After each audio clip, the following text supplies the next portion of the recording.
So a very warm welcome to all our viewers and welcome to a new edition of Africa Today, our program bringing you all the latest news and events happening inside the African continent. My name is Angie Meher and I'll be joining you, and as usual today we'll be beginning with a look at some of the news making the headlines, and we start with news coming from Sudan, where thousands of homes have been damaged in Sudan after torrential rains caused heavy flooding, with many streets in the capital Khartoum deep underwater. In Atbara, a city in Sudan's northeast, a number of homes had collapsed due to the heavy rains, and the UN humanitarian agency said some 12,000 people in 8 out of the country's 18 states have been badly affected. We have more details in this story.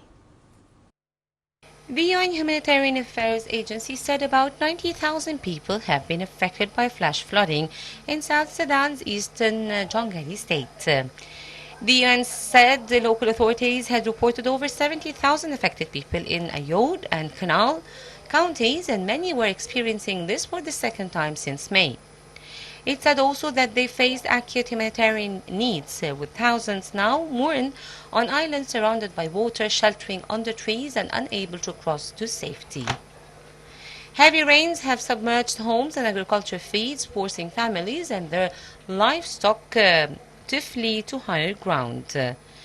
The acting UN official said that what was occurring in Ayod was a distressing example of how a changing climate disrupts the normal patterns and intensifies the effects of flooding, leaving people disoriented and dispossessed. He also called for urgent food assistance, shelter, kitchen items, medicines, and access to clean water.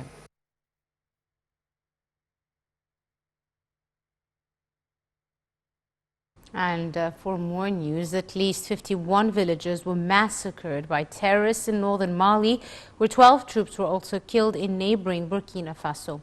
Authorities said that gunmen stormed 3 villages near Mali's border with Niger. We have more details in the story. At least 51 people were killed on Monday when militants raided 3 villages in central Mali, near the border with Niger. An official said that the 3 villages were simultaneously attacked afternoon on Sunday. The United Nations mission in Mali said it would deploy additional troops to secure areas where the attacks took place and intensify existing patrols. Houses were ransacked and burned to the ground, and herds of livestock carried away. No group has yet taken responsibility for the attacks in the area where Malian troops, French and European forces, and UN peacekeepers have been battling insurgents linked to Daesh and Al-Qaeda.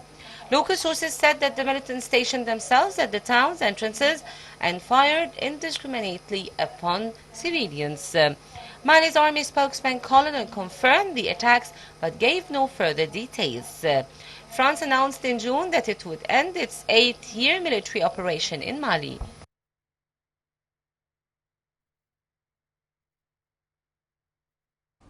And back home, the Sharm el-Sheikh International Airport received on Monday the first flight coming from the Russian capital since a 6-year hiatus on direct Russian flights to the Egyptian Red Sea cities was lifted. The plane carried 517 Russian passengers from Moscow's airport. This is the 3rd visit to the Red Sea resort of the day. We have more details in this story.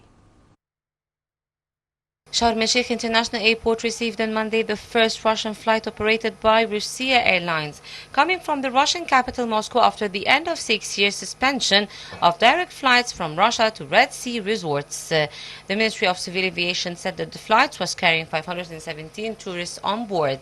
South Sinai Governor Khalid Fouda and Russia's ambassador in Cairo were present at the airport to receive the tourists upon arrival. Also on Monday, Hurghada International Airport received the first 2 flights from Moscow since 2015.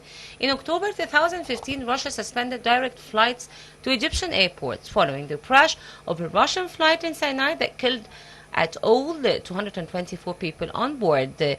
Egypt has since upgraded its safety and security measures at all airports nationwide. The country also received several Russian security delegations to inspect safety measures at the Red Sea and other airports. In April 2018, Russia resumed flights to Cairo International Airport, ending a 30-month suspension. But the Russian ban on flights to Egypt's Red Sea destinations was only lifted last month as per Russian President Vladimir Putin's decree.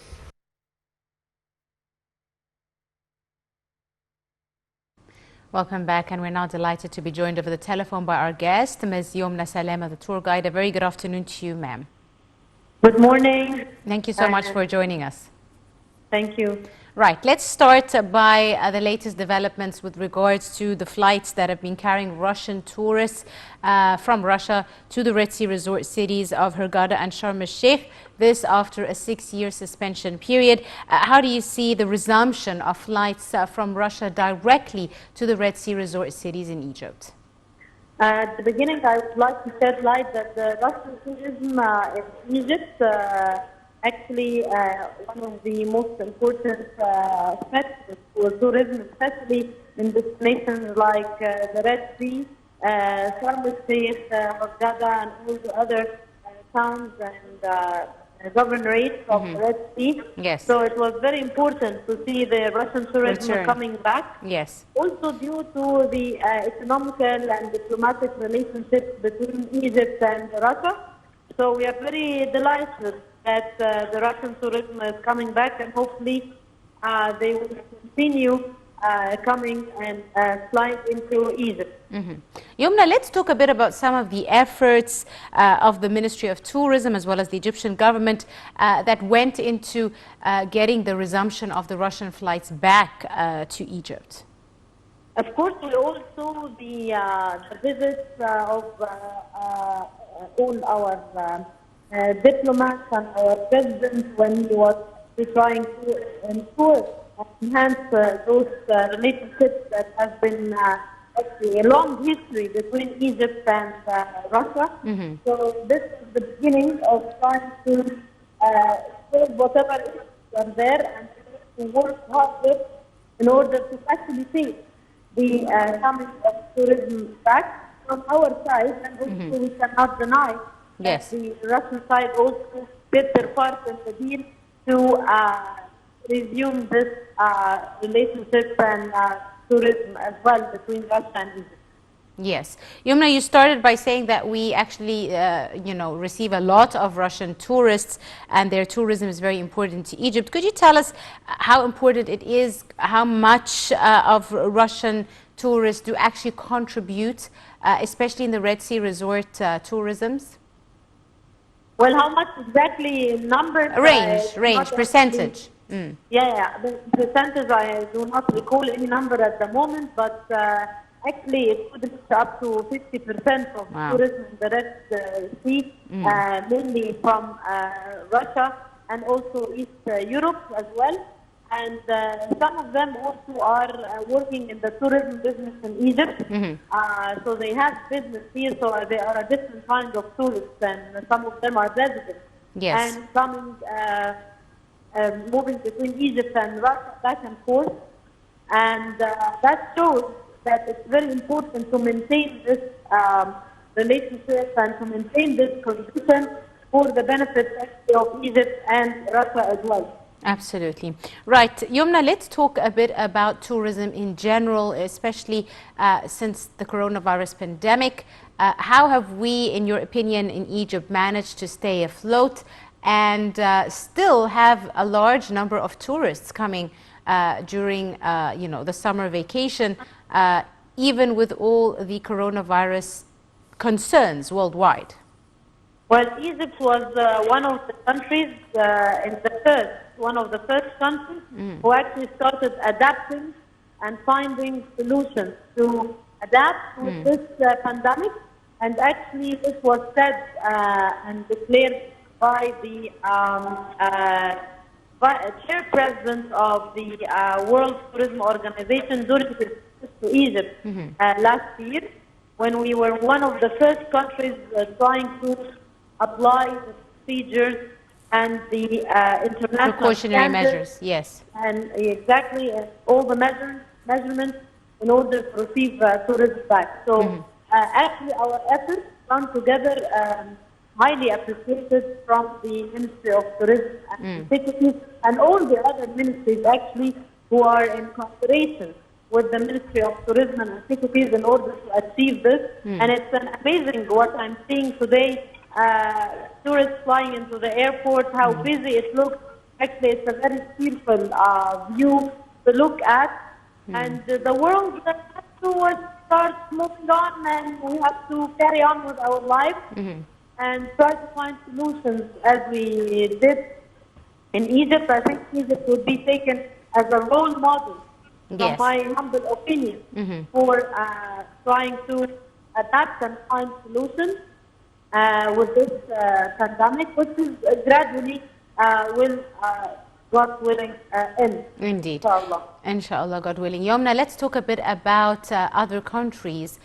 What other countries are very passionate about tourism in Egypt? Lots of countries in Europe as well as Asia, as well as Arab countries as well, spending a lot of their summer vacations here. And what kind of tourism are they attracted to? Let me put on the top of this list, if I may, the Egyptian tourists, because they were first to start doing domestic tourism in Egypt. So Egyptians are on the list attracted to do tourism in Egypt, especially when it comes to the summer holidays. They move from places to the North Coast, to the Red Sea. And then we will talk about the seasonal tourism of Arabs coming into Egypt. Arabs, since ages, due to the fact that they have very extreme hot weather in the Gulf countries. So Egypt is a beloved, a favorite destination during the summer. Also a destination that is not stranger to them. They don't have any barriers. They don't have a language barrier. They don't have a cultural barrier. So they feel comfortable when they come to Egypt. And financial-wise, also Egypt provides lots of different levels. So if you're taking the luxury tourism for the Arabs, they will find it. If you're seeking the average or the middle, you will find it, and so on. So the Arabs are coming to Egypt for seasonal tourism in the summertime. And then when we talk more about the European tourists, Yes. America and the Far East, in the past years before the pandemic, we saw highly increasing tourism. Tourists coming from China, they were on the top of the list before the pandemic, of course, and also the Far East. And that was something different to Egypt. And the American tourists are coming back, God willing, strongly. This is something I would like to review this afternoon, that we have very good bookings from American tourists, Yes. big travel agencies, starting from October, November, and inshallah, God willing, the New Year. So that's also very positive news. And Europeans are always coming into Egypt. We had them all the time as sustainable coming into Egypt, and their number increase and decrease according to the economical and political situation. Absolutely. So we do see also some bookings from Europe at the moment, but what's very positive, we're happy about that Americans are already booking Egypt for October and the New Year.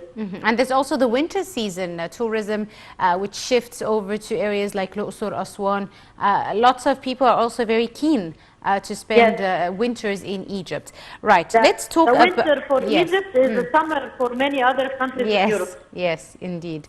And another highly anticipated winter season, would you say, Yumna? Inshallah, God willing, very booming tourism season for Egypt, inshallah. If we continue with such measurements and precautions and providing guests all the facilities they need to feel comfortable and safe during their visit. Indeed. Right, Yumna, let me ask you about the diversification of tourism in Egypt. Before we had the usual cultural and resort tourism, Red Sea, etc. But now there's so many different new programs that are available for tourists who are visiting Egypt, which makes them come several times for different programs. Could you tell us a bit about the additions of the different kinds of tourism, like religious tourism, shopping tourism, conference tourism, eco-tourism, sports? Well, as you mentioned, Egypt is blessed to have a diversity of lots of different kinds of tourism to offer, starting from the very well-known, famous type, the culture and the historical tourism, which no other country can compete with Egypt in that front. because we're talking about the oldest civilization in the world. So everybody all over the world knows Egypt, and they know about the time of the Pharaoh. This is number one priority for any guest coming to Egypt, at least to see a bit of it. Even the Russians flying now into Egypt, they will have one quick trip, day tour or day excursion from Hurghada to Sharm el-Sheikh, at least to see the pyramids. They cannot say they have been to Egypt and they didn't see the pyramids. We moved to the blizzard site. Tour companies and travel agencies are offering now more detailed and specific religious tours for the Jews, for the Christians, and for the Muslims coming from the Far East as well. Malaysia and Indonesia and all the Muslim countries in the Far East, they do type of religious tours here in Egypt. And of course, we are talking about the beach holidays and the water activities. This is also something we are offering lots of new activities. We are offering also the shopping tourism. People would like to buy lots of handmade things, especially made in Egypt, oils, natural products that are Egypt famous for. Tour companies are working about that, like going to Siwa and having a bath in the salt lake, and do a kind of body therapy, being bathed in the sun baths, all this. Indeed, I see a development from the side of tour companies. We are also working hard to continue the type of conference and congresses and forums. And sport tourism. We held a couple of international worldwide handball championship. Yes, exactly. So we are working hard on that side as well. And also we have the adventure and safari tourism, which attracts a certain type of tourist, but we are also offering that side. And we saw also the past year paragliding and parasailing over the Great Pyramids in Giza. Gliding over the Great Pyramids on Giza. So this started to be included also for some guests who would like to do that, like what a fantastic view flying over the pyramids of Giza. So some tourists would come for that as well. And the healing tourism. Yes, the healing tourism also, we are offering lots of programs for healing tourism in Egypt. Yes. So actually I would say there is no time that Egypt doesn't cover. Absolutely. Doesn't cover in tourism. We have everything. We have the activities, we have entertainment, tourism, we have history, we have and we still we have everything. Yes, and we still have more to come with the expected inauguration and opening of the Grand Egyptian Museum, another very big event. Of course, that's what the world is waiting for. Yes. On Egypt.